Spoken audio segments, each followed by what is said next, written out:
এই যে ধরো টাকাগুলো, এখানে 2.5 লক্ষ টাকা আছে। টাকার কাছে নিজেকে বিক্রি করে দিচ্ছ? তুমি তো আসলে মানুষ না, তুমি একটা অমানুষ।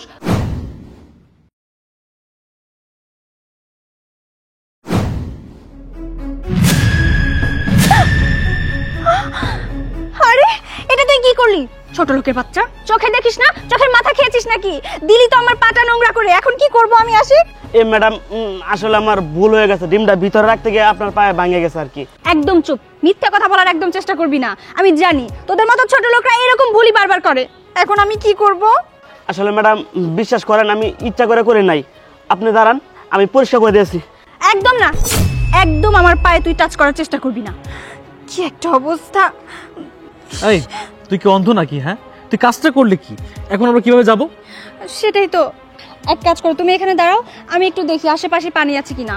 একটু পাটা পরিষ্কার করতে হবে, আমি যাই। ঠিক আছে, যাও। স্যার একটা কথা। আবার কি কথা? কি কথা বললি তুই আমাকে? স্যার, আপনার বউটা না মানুষ বালা না। আমার মনে হয় কারোর সাথে ইটিট পিটিট আছে। এই তুই কি বলছিস? তোর মাথা কি ঠিক আছে নাকি? তুই আমার বউয়ের নামে জানা তা বলে যাচ্ছিস?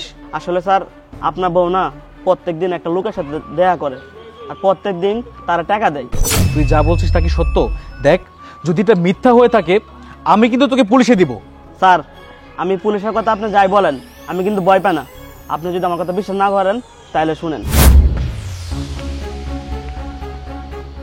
চলে আসছো? হ্যাঁ, এই যে ধরো টাকাগুলো, এখানে 2.5 লক্ষ টাকা আছে।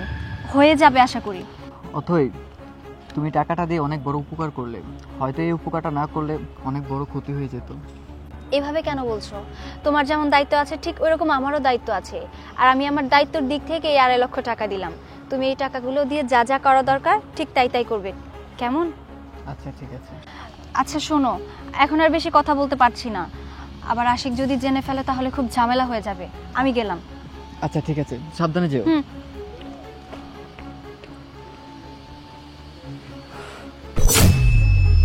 এই টাকা কি দেখছিস? হ্যাঁ, যেখান থেকে ভাগ। যাইতেছি, এমন থামার মতো ব্যবহার করেন কে? স্যার শুনলেন তো, এবার যদি বিশ্বাস না হয় তাহলে আপনি পরীক্ষা করে দেখতে পারেন। ঠিক আছে, আমি তাই করব। আর যদি মিথ্যা হয় তোর খবর আছে বলে দিলাম। ঠিক আছে। আশিক চলো। হ্যাঁ চলো।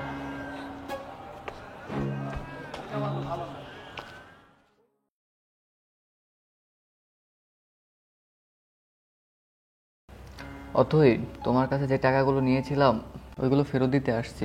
এই নাও, টাকাগুলো রাখো। আরে না সাবির, টাকাগুলোর আমার কোনো দরকার নেই। টাকাগুলো তুমি তোমার কাছেই রাখো, অনেক কাজে লাগবে। আরে কি বলো, টাকাগুলো তো আমি ধার নিয়েছিলাম তাই না? সমস্যা নেই, আমার যখন প্রয়োজন হবে আমি তোমার কাছ থেকে চেয়ে নিব। এখন তোমার কাছে রাখো টাকাগুলো। আমি তো বললাম আমার লাগবে না, তুমি টাকাগুলো নিয়ে আরে যাও, রাখো না। তোমার কাছে। হ্যাঁ, তোর নাম কি? তোর বাড়ি কই? কথা কষ্ট না কেন? চুপ!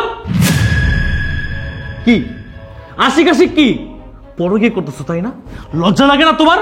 তোমাকে আমি বিশ্বাস করছি, তুমি একটা ফকিনি ঘরের মেয়ে, তারপর তোমাকে আমি ঘরে নিয়ে আসছি, আর তুমি পরকে লিপ্ত আছো। ছি ছি ছি ছি ছি, টাকা আদর প্রদান চলছে তাই না? কি করে পারলে এটা করতে?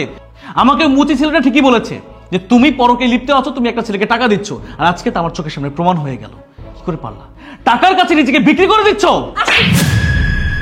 বাহ, চমৎকার। বাইরে একটা ছেলের জন্য তুমি আমার গায়ে হাত তুললে তাই না? হ্যাঁ, কি করে পারলা তুমি এটা করতে? কি করে পারলা? আমার থেকে এই ছেলে আপন হয়ে গেছে তোমার। এই সত্যি করে বলতো নাম কি? তোর বাড়ি কোথায় বল? দেখো আশিক, আমি এখনো বলছি তুমি যা করছো, যা বুঝতে পারছো সবই ভুল। তুমি রং, আমি রাইট। তুমি আমার কথাগুলো একবার শোনার চেষ্টা করো। আর তাছাড়া কোথাকার মুচি তোমাকে কি বুঝিয়েছে, কি বলেছে, তুমি তার কথায় বিশ্বাস করলে? আমি তোমার ঘরের বউ, তুমি আমার কথা একবারও বিশ্বাস করবে না? আমি কি জানতে চান? তাহলে শুনুন। বাবা রে, আমার তো এই দুনিয়াতে কেউ নাই রে বাবা। ওই একটা ভাইয়া সারা, কোনো পোলা নাই যে আমারে দেখবো। বাবা, আমি যদি আমার চিকিৎসা না করি তাহলে আমি বাঁচব না। তুই একটু বাবা আমার মায়ের কাছে একটু যাইয়া কিছু টাকাই না দে, আমি আমি একটু চিকিৎসা করাই। একটু জানা বাবা। চাচা, আপনি এটা কি বললেন? আপনার কেউ নাই মানে? আমি তো আপনার ছেলে, আমি আপনার ভাইয়ের ছেলে, তো আপনারই তো ছেলে। আমি আপনাকে চিকিৎসা করাইতাম, কিন্তু আমার কাছে এখন টাকা পয়সা নাই। কিছুদিন পরে টাকা হইব। যেহেতু আপনি আপনার মেয়ের কাছে যাইতে বলছেন, হ্যাঁ আমি যাব, যাই টাকা নিয়ে আসবো। কিন্তু আমি এমনিতে আনবো না, আমি পরে টাকাটা শোধ করে দিব। ঠিক আছে বাবা, তুই যেটা ভালো মনে করস ওইটাই কর বাবা। আমার টাকা যেমন পারস তুই টাই না দিয়ে আমি চাচা, আপনি একদম টেনশন করেন না, আমি যাইতেছি, যাই টাকা নিয়ে আইসা আপনার ডাক্তারের কাছে নিয়ে যাবো। হ্যাঁ ঠিক আছে বাবা। আচ্ছা যা।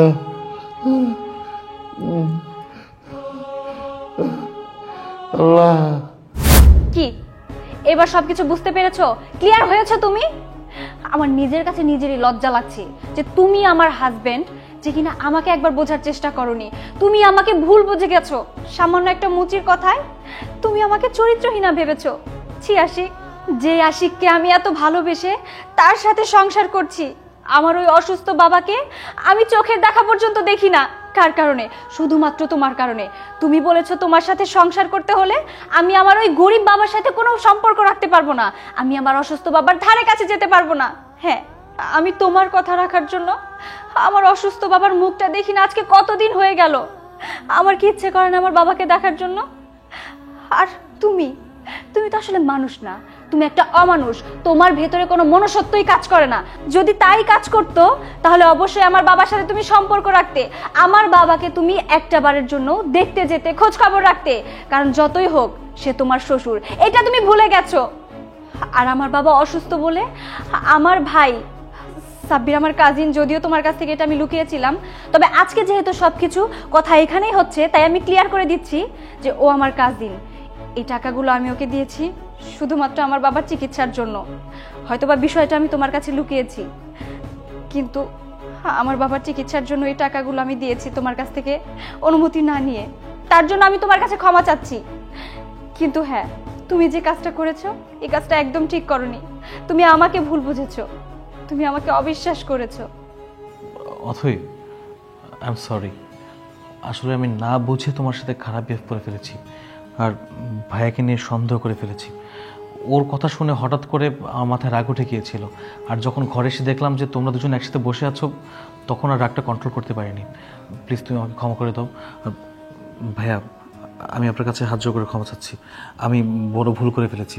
হঠাৎ করে নিজের ভালোবাসার মানুষকে পরপুরুষের সাথে দেখে রাগ কন্ট্রোল করতে পারিনি। আপনি প্লিজ কিছু মনে করবেন না। সাব্বির, আশিক তো তোমার কাছে ক্ষমা চেয়েই নিয়েছে। যা করেছে ওর জন্য আমিও তোমার কাছে ক্ষমা চাচ্ছি। প্লিজ তুমি আর কিছু মনে করো না। আর তুমি এখন বাবার কাছে যাও, আমি আর আশিক একটু পরে বাবার কাছে আসবো। আচ্ছা ঠিক আছে, আমি যাচ্ছি। আর হ্যাঁ ভাইয়া, আপনাকে কিছু কথা বলি। আসলে চাচার তো কোনো ছেলে নাই, আপনি তার একমাত্র জামাই। আপনার উচিত ছিল তার দেখাশোনা করা। মানুষটা বাসায় খুব অসুস্থ, ডাক্তার দেখানোর টাকা ছিল না, তাই আমি অথৈর কাছে আসলাম। আর অথৈ যা যা বলেছে সব কিছু সত্যি বলেছে। যাই হোক, আপনার সন্দেহ করাটা স্বাভাবিক ছিল, কিন্তু আপনি যে আপনার ভুলটা বুঝতে পেরেছেন এটাতেই অনেক। আপনি চিন্তা করবেন না, আজকের পর থেকে আমি তার দায়িত্ব নিব। আমি তার ছেলে হয়ে থাকব। আমি আর অথৈ একটু পরে তার কাছে যাব। আচ্ছা ঠিক আছে ভাইয়া, আসবেন কিন্তু। ঠিক আছে।